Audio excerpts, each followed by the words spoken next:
ഞാൻ അമ്മയുടെ ആലയത്തിൽ വരികയും 2019 ജപമാല റാലിയിൽ പങ്കെടുക്കുകയും അന്ന് ഞാൻ അമ്മയോട് പ്രാർത്ഥിച്ചു, എൻ്റെ മകൻ്റെ വിവാഹം നടക്കാനായി. അമ്മേ, ഞാനിതാ 2019 ജപമാല റാലിയിൽ പങ്കെടുക്കുന്നു. 2020 ജപമാല റാലിക്ക് മുമ്പേ എൻ്റെ മകൻ്റെ വിവാഹം അമ്മ എന്ന് നടത്തിത്തരണമേ എന്ന് അപേക്ഷിച്ച് പോയി. അമ്മ മാതാവ് അന്ന് മുതൽ പ്രാർത്ഥിക്കുകയും ഞാൻ എല്ലാ ദിവസവും രാവിലെ 6 മണിക്ക് എണീറ്റ് ദേവാലയത്തിൽ ചെന്ന് കുർബാന കാണുവാൻ പോകും. ഞാൻ അക്രൈസ്തയാണെങ്കിലും ഞാൻ അമ്പലങ്ങളിൽ പോയിക്കൊണ്ടിരുന്നു. അമ്മ മാതാവിനെ അറിഞ്ഞ ശേഷം എനിക്ക് അമ്പലമല്ല, ഞാൻ പള്ളിയിൽ ചെന്ന് എന്നും കുർബാന കാണും.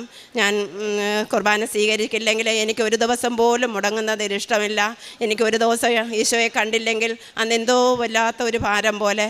അങ്ങനെ അമ്മ മാതാവ് 2020 കൊറോണ വരികയും ജപമാല റാലി നടക്കാതാകുകയും 24-ാം തീയതി ജപമാല റാലി വഹിച്ചിരുന്നു. അന്ന് നടന്നില്ല. എന്നാൽ ഒക്ടോബർ 17-ാം തീയതി എൻ്റെ മകൻ്റെ വിവാഹം അമ്മ നടത്തി തന്നു.